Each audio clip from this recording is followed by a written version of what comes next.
இப்ப நீங்க கொஞ்சம் கற்பனை செஞ்சு பாருங்க. 1674ஆம் ஆண்டு ஜூன் மாசம் ராய்கட் கோட்டை.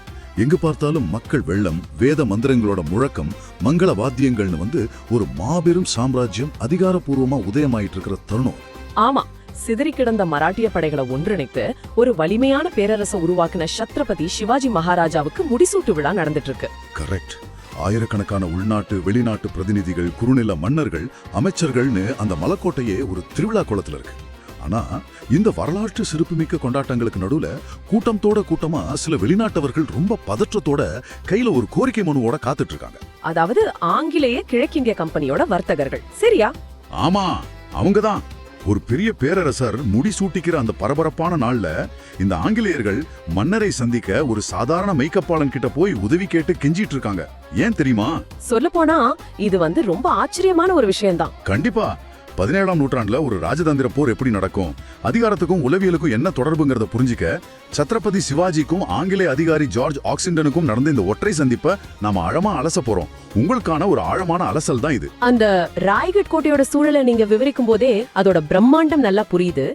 இந்த நிகழ்வை நம்ம சாதாரணமாக கடந்து போயிட முடியாது. ஏன்னா இது வெறுமனே ஒரு அரசனும் ஒரு வணிகரும் பேசிக்கிட்ட சாதாரண சந்திப்பு கிடையாது.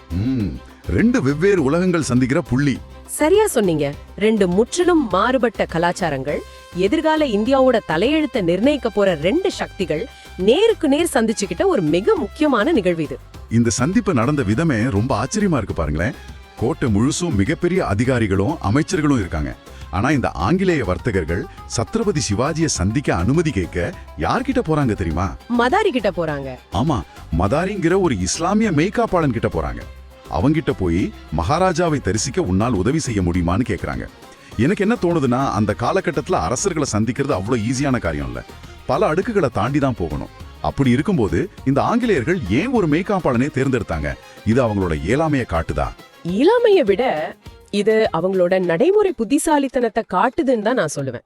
அதாவது 17ஆம் நூற்றாண்டோட அரசவைகளை பொறுத்த வரைக்கும் அதிகார வர்க்கம் என்பது ஒரு பெரிய இரும்பு திரை மாதிரி. ஓ ஆமா. நீங்க அமைச்சர்களையோ படைத்தளபதிகளையோ அணுகணும்னா அதற்கென்று பல நெறிமுறைகள் இருந்தது. சில சமயம் மாசக்கணக்குல கூட காத்திருக்க வேண்டி வரலாம். ஆனா கிழக்கிந்திய கம்பெனிக்கு அவ்வளவு நேரம் இல்ல. அவங்களுக்கு உடனடியாக மன்னரோட உத்தரவாதம் தேவைப்பட்டது. அதனால ஷார்ட்கட் தேடுறாங்க. கரெக்ட். அதிகார படிநிலையில இருக்கிறவங்களை விட மன்னருக்கு பௌதிக ரீதியா, அதாவது பிசிக்கலா ரொம்ப பக்கத்துல இருக்கிறவர் யாருன்னு தேடினாங்க. ஒரு மெய்காப்பாளன் தான் எப்பவுமே மன்னரோட அருகிலேயே இருப்பவன். அதிகாரத்தை விட நெருக்கத்துக்கு இருக்கிற வலிமையா ஆங்கிலேயர்கள் ரொம்ப சரியா புரிஞ்சு வச்சிருந்தாங்க. ரொம்ப சுவாரஸ்யமா இருக்கு. ஆனா அந்த மதாரி உடனே சம்மதிக்கல. நான் மிக சாதாரண ஊழியன், என்னால அது முடியாதுன்னு ரொம்ப யதார்த்தமா ஒருவித தயக்கத்தோட சொல்றான். அவனோட அந்த தயக்கம் நமக்கு புரியுது. ஆமா, மன்னரோட வாழ்விலேயே மிக முக்கியமான நாள் அது. அந்த நேரத்துல ஒரு சாதாரண காவலாளி போய் எப்படி குறுக்கிட முடியும்? சரியா கேட்டீங்க. ஆனா அங்கே ஒரு எதிர்பாராத சம்பவம் நடக்குது. சத்ரபதி சிவாஜியோட தாயார் அன்னை ஜீஜாபாய், அதாவது மாதாஜி அங்க வராங்க. அவங்க மதாரி கிட்ட ஏனடா மதாரி அப்படி கூறினான்னு கேக்குறாங்க. சத்ரபதி சிவாஜியின் அருகிலேயே மெய்காப்பாளனாக நீ இருக்கிறதால தான் அவங்க உன்னை அழைத்து பேசியிருக்காங்க. அவங்க விருப்பத்தை நீ உடனே சிவாஜியிடம் சொல்லுன்னு அறிவுறுத்துறாங்க. வாவ், இது ரொம்ப ஆழமான ஒரு விஷயம். ஆமா. அதுக்கப்புறம் அன்னைக்கு மதியமே அந்த வர்த்தக குழுவினரை சந்திக்க சிவாஜி அனுமதி அளிக்கிறாரு. இது எப்படி இருக்குன்னா, இப்போ ஒரு பெரிய பன்னாட்டு நிறுவனத்தோட சிஇஓ ஒரு முக்கியமான மீட்டிங்ல இருக்கும்போது அவர் கார் டிரைவர் மூலமா அப்பாயின்மெண்ட் வாங்குற மாதிரி இருக்கு. எக்ஸாக்ட்லி. அவரை சந்திக்க வந்தவங்க அவரோட டிரைவர் கிட்ட உதவி கேட்டு அந்த ஓட்டுநர் மூலமாவே சந்திப்பு நடக்கிறது போல இருக்கு இல்லையா? அந்த ஒப்பீடு ரொம்ப சுவாரஸ்யமா இருந்தாலும் இத பின்னணியில இருந்து பாத்தீங்கன்னா பல நுட்பமான அரசியல் பரிமாணங்கள் இருக்கிறத நம்ம புரிஞ்சுக்கலாம். அன்னை ஜீஜாபாய் ஒரு மிகச்சிறந்த அரசியல் மதிநுட்பம் கொண்டவங்க. கண்டிப்பா. ஒரு புதிய சாம்ராஜ்யம் பிரகடனப்படுத்தப்படுற நாள்ல வெளிநாட்டு வர்த்தகர்கள் நீண்ட நேரம் காக்க வைக்கப்படுவது ஒரு நல்ல செய்தி அல்லங்கிறத அவங்க உணர்ந்திருந்தாங்க. நிர்வாகம் எவ்வளவு வேகமா செயல்படுதுங்கிறத காட்ட இது ஒரு நல்ல வாய்ப்பு. அதுவும் இல்லாம சத்ரபதி சிவாஜியோட நிர்வாக கட்டமைப்பு ரொம்ப வெளிப்படையா இருந்திருக்கு. செய்திய சொல்ல முடியும், அதுதான் கேட்டு உடனடியா முடிவெடுப்பேங்கிற அணுகுமுறை அவருடைய தலைமையை எவ்வளவு தனித்துவமா காட்டுதுங்கிறத நாம கவனிக்கணும். அந்த திறந்த அணுகுமுறை தான் அவரை மக்களுக்கான தலைவனா உயர்த்தி இருக்குங்கிறத ஏத்துக்கதான் வேணும். சரி, இப்போ அடுத்து நடப்பதை பார்ப்போம்.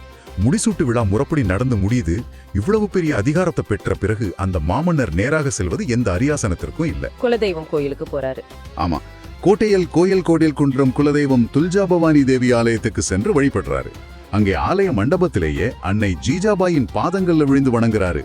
ஒரு பேரரசனாக முடிசூட்டி கொண்ட பிறகும் தன்னுடைய முதல் கடமையா ஆன்மீகத்தையும் தாயின் ஆசியையும் அவர் நாடியது அவருடைய தனிப்பட்ட விழுமையங்களை காட்டுது. இந்த ஒரு தருணத்துக்கு பிறகுதான் அவர் அந்த ஆங்கிலேயர்களை சந்திக்க அழைக்கிறாரு. இது கலாச்சார மற்றும் உளவியல் ரீதியான ஒரு நிலைப்பாடு. அவர் தன்னை ஒரு சாம்ராஜ்யத்தின் சக்கரவர்த்தியா மட்டும் நிலைநிறுத்திக் கொள்ளல, மராட்டிய மண்ணின் மரபுகளை காக்கும் காவலனாகவும் உணர்த்துறாரு. ஒரு தெளிவான செய்தி சொல்றாரு. ஆமா, அதுக்கப்புறம் அவர் அரசவைக்கு வரும்போது அவருடைய தோரணையே முற்றிலும் மாறி இருக்கும். அவர் இப்போ ஒரு பக்தனோ மகனோ கிடையாது, தக்காணத்தின் சர்வ வல்லமை பொருந்திய பேரரசர். அந்த மனநிலையில தான் அவர் ஜார்ஜ் ஆக்சிண்டனை எதிர்கொள்ள போறாரு. இப்போ நேரா அந்த சந்திப்பு அறைக்குள் செல்வோம். மதாரி மூலமா ஆங்கிலேயர்கள் உள்ளே அழைத்து வரப்படுறாங்க. உள்ளே வந்ததும் தங்களுக்கு குறித்தான ஐரோப்பிய முறையில தொப்பியை கழட்டி சிவாஜி மகாராஜாவுக்கு முன் குனிந்து வணக்கம் செலுத்துறாங்க. பிறகு நட்பின் அடையாளமா சில பரிசுகளை கொடுக்கறாங்க. அந்த பரிசுகள் ரொம்ப முக்கியமானவை. ஆமா, ஒரு வைர மோதிரம், மிகச் சிறப்பான வேலைப்பாடுகள் மிக்க ஒரு உயரிய இருக்கை, இவை அனைத்தையும் விட முக்கியமா 16,000 தங்க முகராக்கள். இங்க நாம சற்று நிக்கணும். 16,000 தங்க முகராக்கள்ங்கிறது சாதாரண தொகை இல்ல. அது பல நகரங்களை விலைக்கு வாங்குற அளவிலான ஒரு பிரம்மாண்டமான செல்வம். அதான், ஒரு வர்த்தக சந்திப்புக்காக இவ்வளவு பெரிய தொகையை ஏன் கொடுக்கணும்? எனக்கு என்னவோ ஆங்கிலேயர்கள் தங்களோட வர்த்தக நலனுக்காக மன்னரை விலைக்கு வாங்க பாக்குறாங்களோ, இது அப்பட்டமான ஒரு லஞ்சமோன்னு தான் தோணுது. நீங்க இதை எப்படி பாக்குறீங்க? நாம புரிஞ்சுக்கணும், கிழக்கிந்திய கம்பெனி அப்போ இந்தியாவை ஆளும் சக்தியா மாறல. அவங்க வெறும் லாபத்தை நோக்கமாக கொண்ட வணிகர்கள் மட்டுமே. ஓ, அவங்க இன்னும் ஆட்சிக்கு வரல. ஆமா, அவங்களுக்கு பாதுகாப்பான துறைமுகங்கள் தேவைப்பட்டது, தங்கள் பண்டக சாலைகளை காக்க வேண்டி இருந்தது. அதை விட முக்கியம், சத்ரபதி சிவாஜியோட படைகள் பல முறை முகலாயர்களின் கட்டுப்பாட்டுல இருந்த நகரங்கள் மீது தாக்குதல் நடத்தியிருந்தாங்க. சூரத் மாதிரியான நகரங்கள். கரெக்ட். அந்த தாக்குதல்கள்ல இருந்து தங்களோட வணிக பகுதிகளுக்கு விலக்களிக்கப்பட வேண்டும். மராட்டிய சாம்ராஜ்யத்தின் எல்லைக்குள் தடையின்றி வியாபாரம் செய்யணும்னா அதுக்கு ஒரு மிகப்பெரிய காப்பீட்டு தொகை தேவைப்பட்டது. அதாவது ஒரு இன்சூரன்ஸ் பிரீமியம் மாதிரி சொல்றீங்க. எக்ஸாக்ட்லி. இந்த 16,000 தங்க நாணயங்களை ஒரு காப்பீட்டு தொகையாகவோ அல்லது மராட்டிய பேரரசின் வலிமையை அங்கீகரித்து கட்டப்படும் ஒரு கப்பமாகவும் தான் நாம பார்க்கணும். ஆங்கிலேயர்களோட இந்த செயல் அவங்களுக்கு எவ்வளவு பெரிய நிர்பந்தம் இருந்ததுங்கிறதையே காட்டுது. நீங்க சொல்றது தர்க்க ரீதியா சரியா படுது. ஒரு வணிக நிறுவனம் தங்களுடைய எதிர்கால பாதுகாப்பிற்காக போடும் மிகப்பெரிய முதலீடு இது. சரி, இப்போ அவங்க இருக்கைகள் அமர்றாங்க.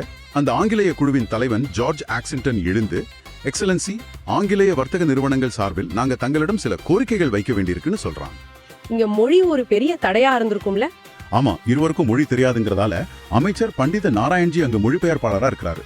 ஆங்கிலேயர்கள் பேச்ச சிவாஜிக்கும் அவர் கூறும் மறுமொழியை அக்குழுவினருக்கும் மொழிபெயர்க்கிறாரு. இந்த இடத்துல தான் இந்த ஒட்டுமொத்த சந்திப்பும் ஒரு மிகப்பெரிய திருப்பத்தை சந்திக்க போகுது. கதைகளும் விலகி உண்மையான அதிகார போட்டி தொடங்கும் இடம் அதுதான் சொல்லலாம். ஆக்சிடென்ட் பேச தொடங்குறான். அவன் வார்த்தைகள்ல எந்த பிழையும் இல்ல. மாட்சிமை மிக்க மராட்டிய மன்னருக்கு ஒரு விண்ணப்பம்னு ரொம்ப பவ்யமா விழிக்கிறான். இது அமைச்சர் பண்டித நாராயண்ஜி மொழிபெயர்த்து கூறுறாரு. இத கேட்டு சிவாஜியோட ரியாக்ஷன் என்னவா இருந்துச்சு? இதை கேட்ட உடனே அமைதியா இருந்த சத்ரபதி சிவாஜி ஒரு கேள்வியை கேட்கிறாரு. சர் ஜார்ஜ் ஆக்சிடென்ட், என்னை நீ மராட்டிய மன்னன்னு ஒப்புக்கொள்கிறாயான்னு மிக நேரடியா கேட்கிறாரு. இந்த ஒரு கேள்வி ஒட்டுமொத்த சூழலையும் அப்படியே உறைஞ்சு போக வைக்குது. ஏன்னா அது ஒரு சாதாரண கேள்வி கிடையாது. ஆமா, ஆக்சிடென்ட் பதறி போய், இது என்ன கேள்வி மகாராஜ்? அப்படி ஒப்புக்கொண்டதால் தானே தங்கள் நாட்டில் எங்கள் வர்த்தக பணிகளை நிகழ்த்த அனுமதி கேட்டு தங்களிடம் வந்து நிற்கிறோம்னு சொல்றான். உடனே சிவாஜி, நல்லது ஆக்சிடென்ட், இன்று இப்படி பேசும் நீ அன்று ஒரு நாள் சூரத் நகரில் என்ன கூறினாய்னு கேக்குறாரு. வாவ், பல வருஷங்களுக்கு முன்னாடி எங்கோ நடந்த ஒரு சம்பவத்தை அவர் சுட்டி காட்டுறாரு. இந்த இடம் போல வரலாற்று ஆய்வாளர்களை வியப்புல ஆழ்த்தின ஒரு தருணம். ஆமா, சூரத் நகர்ல என்ன நடந்ததுங்கிறது நாம புரிஞ்சுக்கிட்டாதான் சத்ரபதி சிவாஜியோட இந்த கேள்வி எவ்வளவு பெரிய உளவியல் தாக்குதல்ங்கிறது விளங்கும். 1664ஆம் ஆண்டு, அதாவது இந்த முடிசூட்டு விழாவுக்கு சரியா 10 வருஷங்களுக்கு முன்பு முகலாயர்களோட கட்டுப்பாட்டுல இருந்த மிகப்பெரிய வர்த்தக நகரமான சூரத் மீது மராட்டிய படைகள் தாக்குதல் நடத்தினாங்க. ஆமா, அப்போ முகலாய கவர்னர் பயந்து ஓடிட்டாரே. கரெக்ட். அந்த நேரத்துல சூரத்துல இருந்த ஆங்கிலேய பண்டக சாலையை பாதுகாக்கும் பொறுப்புல இருந்தவன் தான் இந்த ஜார்ஜ் ஆக்சிடென்ட். அதனால ஆக்சிடென்ட் அந்த இடத்துல முற்றிலுமாக சிக்கிக்கிட்டான். ஆனா அவனுடைய பதிலையும் நாம கவனிக்கணும். அவன் அந்த பழைய சம்பவத்தை மூடி மறைக்க முயலல. சூரத் நகர மராட்டிய சேனை சூறையாடிய போது அவன் மராட்டிய தளபதிய வாழ்முனையில் சந்தித்ததை ஒப்புக்கொள்றான். அப்போ அந்த தளபதி கிட்ட அவர் ரொம்ப திமிரா பேசியிருப்பானே. ஆமா, அப்போ மராட்டிய தளபதி இது சிவாஜி மகாராஜாவின் சேனை என்பது நினைவிருக்கட்டும்னு சொல்லியிருக்காரு. அதுக்கு ஆக்சிடென்ட், யார் மகாராஜா? அவன் ஒரு கொள்ளைக்காரன், உன்னையும் சுடுவேன் அவனையும் சுடுவேன்னு பேசியதை சிறிதும் தயக்கமின்றி அந்த அரசவையிலேயே மன்னரின் முகத்துக்கு நேராக பார்த்து சொல்றான். அரசவையிலேயா? ஆமா, அதை நான் மறக்கவில்லைன்னு வேற கூறுறான். இங்க எனக்கு ஒரு ஆழமான கேள்வி எழும்புது. ஒரு மாமன்னரோட அரசவையில அவரை பார்த்து நான் உன்னை கொள்ளைக்காரன்னு சொன்னேன்னு சொல்ல ஆக்சன்சனுக்கு எவ்வளவு தைரியம் இருந்திருக்கணும். கண்டிப்பா அது பெரிய தைரியம் தான். அதே சமயம் தன்னை கொள்ளைக்காரன்னு சொன்ன ஒருவனை, அதுவும் தன்னிடம் அனுமதி கேட்டு கை கட்டி நின்னுகிட்டு இருக்கிற ஒருவனை சிவாஜி நினைச்சிருந்தா அந்த நொடியை சிறையில் அடைத்திருக்கலாம் இல்லையா? ஏன் அப்படி செய்யல? இப்ப பாத்தீங்கன்னா அதுதான் ஒரு தலைவனுக்கும் ஒரு சாதாரண அரசனுக்கும் உள்ள வித்தியாசம். சத்ரபதி சிவாஜி ஒரு உணர்ச்சி வசப்படும் மனிதர் கிடையாது. மிகச்சிறந்த ராஜதந்திரி. தன்னை கொள்ளைக்காரன்னு சொன்னவனை உடனே தண்டிப்பது ரொம்ப ஈஸி. ஆனா அதனால எந்த பயனும் இல்ல. சரியா சொன்னீங்க. செத்து போன ஒரு ஆங்கிலேய வணிகனால அவருக்கு எந்த லாபமும் இல்ல. மாறாக 10 வருஷங்களுக்கு முன் தன்னை கொள்ளைக்காரன்னு திமிராக பேசிய அதே மனிதனை இன்று தன் காலடியில் வந்து மாட்சிமை பொருந்திய மன்னன் அழைக்க வச்சதுல அவருக்கு ஒரு மிகப்பெரிய உளவியல் வெற்றி இருக்கு. ஆமா, இதுதான் உண்மையான பழிவாங்குதல்னு சொல்லலாம். பழி வாங்குறதை விட கோபத்தை வெளிப்படுத்துவது அதிகாரம் அல்ல. எதிரியின் கடந்த கால அவமதிப்பை அவனுக்கே நினைவுபடுத்தி இன்று அவனது இருப்பு தன்னுடைய தயவில்தான் இருக்குங்கிறத உணர்த்துவதுதான் உண்மையான அதிகாரம். சூப்பரா சொன்னீங்க. சிவாஜி அதைத்தான் செஞ்சாரு. அன்று நான் உனக்கு கொள்ளைக்காரன், இன்று நான் உனக்கு மன்னன்கிறத எந்தவித ஆர்ப்பாட்டமும் இன்றி ஒரு சின்ன கேள்வியின் மூலமா ஆக்சிடென்ட்டுக்கு உணர்த்திட்டாரு. அப்பாரமான அரசியல் சதுரங்கம் இது. நீங்க இப்போ ஒரு வேலைக்கான நேர்காணலுக்கு போறீங்கன்னு வச்சுப்போம். அங்க உங்களை வேலைக்கு எடுக்க போற அதிகாரி 5 வருஷத்துக்கு முன்னாடி நீங்க அவரை பத்தி கோபமா போட்ட ஒரு ட்வீட்டை உங்க கண் முன்னாடி காட்டினா எப்படி இருக்கும்? அதுதான் இங்க நடந்திருக்கு. அந்த ட்வீட் உதாரணம் ரொம்ப பொருத்தமா இருக்கு. 10 வருஷங்களுக்கு முன்பு நடந்த ஒரு சின்ன உரையாடல், ஒரு சாதாரண மனிதன் பேசிய வார்த்தைகள் வந்து இவ்வளவு பெரிய சாம்ராஜ்யத்தை நிர்வகிக்கும் ஒரு மன்னருக்கு எப்படி நினைவில் இருக்குன்னு நினைச்சா பிரமிப்பா இருக்கு. அது மட்டும் இல்ல, இந்த சந்திப்பு இதோட முடிஞ்சிடல. இது இன்னும் ஆழமா போகுது. அடுத்து என்ன நடக்குது? ஆக்சிடென்ட் தான் பேசியதை ஒப்புக்கொண்ட பிறகு சிவாஜி இன்னொரு விஷயத்தை சுட்டி காட்டுறாரு. இதில் நீ மறந்து போன விஷயம் ஒன்று இருக்கு ஆக்சிடென்ட்னு சொல்லிட்டு ஒரு தகவலை சொல்றாரு. நீ அன்று சையத் பேக் என்னும் பணக்கார முகமதிய வணிகனின் பண்டகசாலை முன் நின்று அதை காக்க போரிட்ட தருணத்தில் தான் நீ அப்படி கொக்கரித்தாய்னு சொல்றாரு. ரொம்ப துல்லியமான தகவலாச்சு இது. ஆமா, அது மட்டும் இல்ல, அதற்காக உனக்கு சூரத் நகர முகமதிய ஆளுநர் ஒரு வீரவாளை கூட பரிசளித்து கௌரவித்தான்னு கேள்விப்பட்டேன்னு சொல்றாரு. இதை கேட்டு ஆக்சிடென்ட் இன்னும் அதிர்ச்சி அடைந்திருப்பான். சத்ரபதி சிவாஜி ஏன் சையத் பேக்குங்கிற வணிகனையும் வாழ் பரிசளிக்கப்பட்டதை இவ்வளவு நுணுக்கமாக குறிப்பிடணும்? சொல்ல போனா இது சத்ரபதி சிவாஜியோட ஒற்றற்படையின் அபாரமான வலிமையை காட்டுது.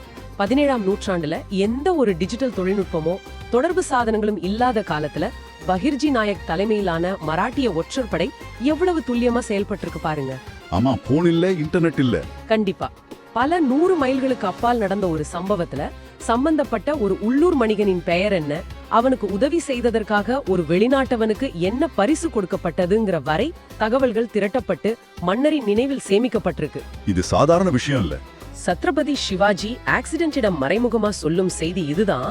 நீ எங்கே, யாரிடம் என்ன செய்தாய், உனக்கு என்ன கொடுக்கப்பட்டது என்பது வரை அனைத்தும் என் கண்காணிப்புல இருக்கு. எனக்கு தெரியாம என் தேசத்துல எதுவும் நடக்காது. இது எதிரிக்கு ஒரு மிகப்பெரிய உளவியல் ரீதியான எச்சரிக்கை.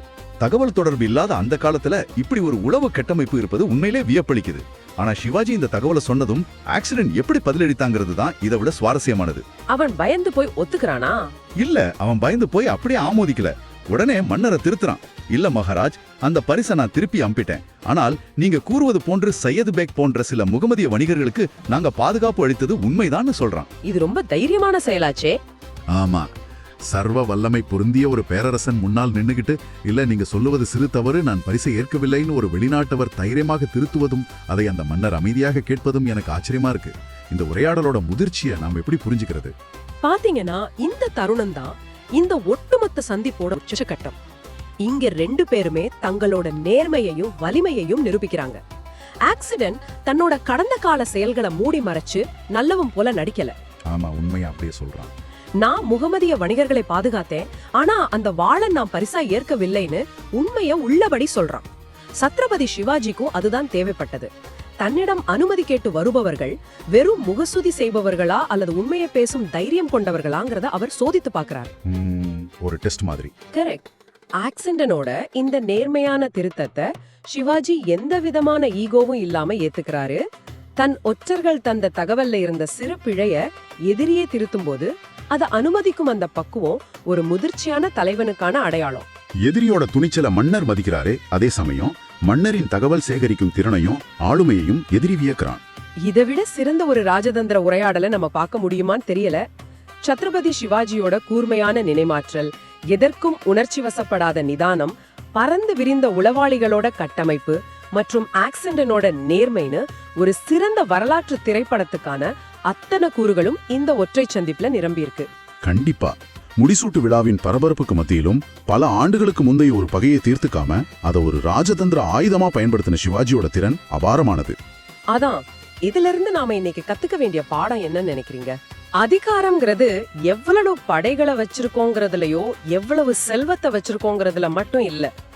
சரியான தகவல்களை திரட்டுவது, அதை சரியான நேரத்துல சரியான நபரிடம் பயன்படுத்துவதுதான் உண்மையான அதிகாரம். சிவாஜி ஆக்சிடென்ட மிரட்டல, அடிக்கல, சிறையில் அடைக்கல. ஆமா, அமைதியா ஹேண்டில் பண்ணாரு. ஆனா வெறும் வார்த்தைகளாலும் தகவல்களாலும் அந்த ஆங்கிலேய அதிகாரிக்கு தன் வலிமைய உணர்த்திக்காரு. அதுக்கப்புறம் பாத்தீங்கன்னா கிழக்கிந்திய கம்பெனி மராட்டிய சாம்ராஜ்யத்திடம் மிக எச்சரிக்கையாகவே நடந்துகிட்டாங்க. உண்மையாகவே இது நம் சிந்தனையை தூண்டும் ஒரு நிகழ்வு தான்.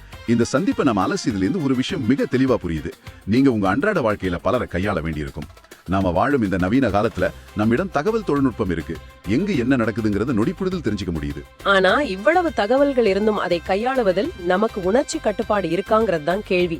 கரெக்ட். பல நேரங்கள்ல நாம உடனடியாக கோவப்படுறோம், எதிர்வினையாற்றுறோம். ஆனா எந்த தொழில்நுட்பமும் இல்லாத 17ஆம் நூற்றாண்டுல பல மைல்களுக்கு அப்பால் நடந்த சம்பவத்தின் நுணுக்கங்களை நெஞ்சில் நிறுத்தி அதை ஒரு மிகப்பெரிய வர்த்தக பேச்சுவார்த்தையின் போது எவ்வித ஆத்திரமும் இன்றி தன் அதிகாரத்தை நிலைநிறுத்த ஒரு கருவியா பயன்படுத்திய அந்த மன்னரின் உளவியல் ஆளுமை நம்மை மலைக்க வைக்குது. ஆமா, தகவல் தொழில்நுட்பத்தை விட தகவல் நுண்ணறிவு ரொம்ப முக்கியம். இன்றைய காலகட்டத்துல அதிகாரத்தையும் வலிமையையும் பற்றி நாம யோசிக்கும் போது அது ஆயுதங்களிலோ பொருளாதாரத்திலோ இருப்பதாக நம்ம நினைக்கலாம். ஆனா சத்ரபதி சிவாஜிக்கும் ஆக்சிடென்ட்டுக்கும் நடந்த இந்த உரையாடலை பார்க்கும்போது ஒரு உண்மை புரியுது. உங்களிடம் மிகச்சரியான தகவல் இருந்து அதை எந்த சூழலிலும் உணர்ச்சி வசப்படாமல் ஒரு அறுவை சிகிச்சை நிபுணரின் கத்தியைப் போல மிக துல்லியமாக பயன்படுத்த தெரிந்தால் உலகமே உங்கள் முன்னால் வந்து கைகட்டி நிற்கும். மிகச்சரியான வார்த்தைகள். அடுத்த முறை நீங்க ஒருவரிடம் உணர்ச்சி வசப்பட்டு வாக்குவாதம் செய்ய நினைக்கும் போது சத்ரபதி சிவாஜியோட இந்த அமைதியான ஆனால் ஆழமான ராஜதந்திரத்தை நினைச்சு பாருங்க. உண்மையான அதிகாரம் என்பது படைகளில் இல்ல, அது தகவல்களை திரட்டுவதிலும் அதை சரியான நேரத்தில் பயன்படுத்துவதிலும் தான் இருக்குங்கிறத கொஞ்சம் யோசிச்சு பாருங்க. இந்த வரலாற்று தருணத்தின் நுண்ணிய விவரங்களை எங்களோடு இணைந்து அலசியதற்கு மிக்க நன்றி. மீண்டும் அடுத்த சுவாரஸ்யமான தேடலில் சந்திக்கலாம்.